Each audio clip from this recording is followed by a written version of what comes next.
Welcome to the Corona Correction series in association with Refinitiv. I'm your host, Roger Hirst. Money laundering is an old crime, but new techniques are constantly evolving with new technologies because an increasing number of financial transactions are taking place online. But the sheer speed with which households and businesses have had to adapt to this environment during the Corona crisis has created even more opportunities for cyber criminals. I asked Phil Cotter, Managing Director of Refinitiv's risk business, about these trends. It's estimated that around $4 trillion a year of illicit funds are laundered through the financial system. And this is funds that are generated through a number of criminal activities, ranging from fraud through drug trafficking, human trafficking, and more recently things like cybercrime, wildlife trafficking, etc.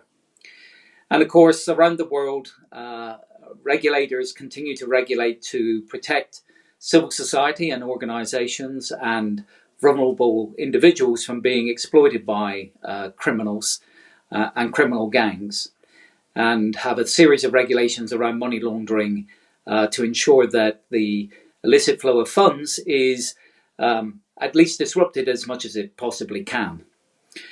And so I think as we're going through this pandemic crisis, one of the things we've seen is that criminals continue to innovate. And in particular, there have been a number of reports from the likes of Europol and Interpol who've pointed out that criminals are taking advantage of the fact that people are working from home. We're obviously using more online access to valuable services such as banking, etc. And so we're seeing a rise in cybercrime activity, in attempts by a criminal organization to steal people's credentials and identity and to use that to impersonate them so that they can get access to their bank accounts.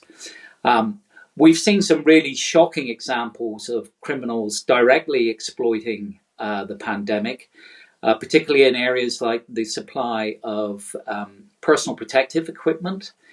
A number of criminal organizations have set up effectively front companies to be able to gain orders to supply government agencies, and then subsequently, have defrauded those government agencies by never delivering the goods.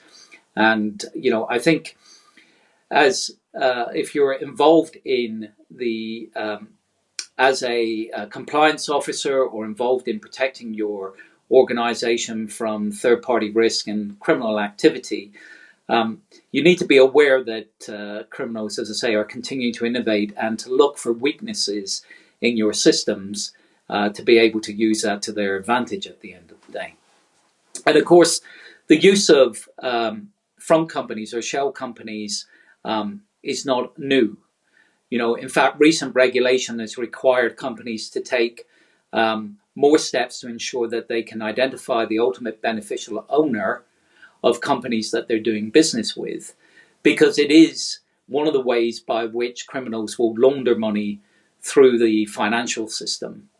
I mean, just recently we've seen that several North Korean and Chinese subjects have been found guilty of using around 20 shell companies to launder about $2.3 billion of illicit funds, presumably in support of North Korea's nuclear arms program.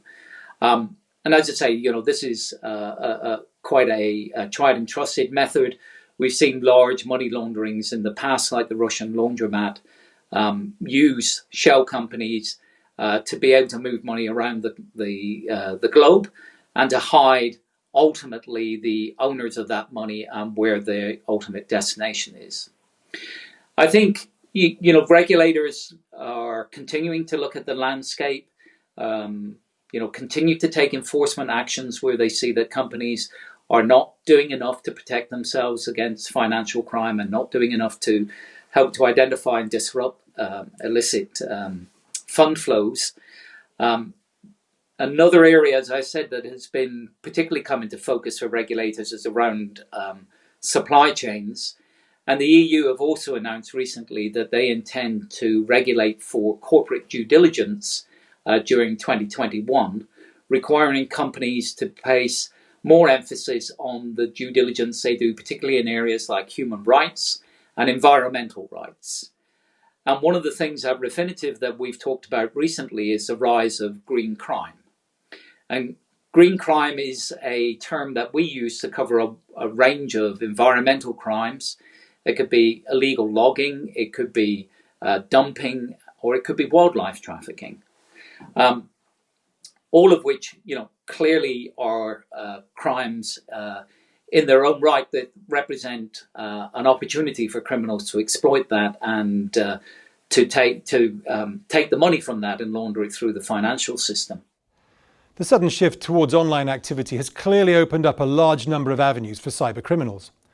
But perhaps one of the fundamental features of this crisis has been the disruption of existing supply chains and the need to quickly establish new lines for essential goods and services. And it's these that have been heavily exploited by criminal gangs. Policymakers are, as ever, also having to adapt to keep up. And this trend towards greater online traffic is probably one of the permanent changes of this pandemic. Whilst online retailers and communication platforms have made all the headlines, the providers of online security software may be some of the long-lasting winners of this crisis. We'll see you later with another update.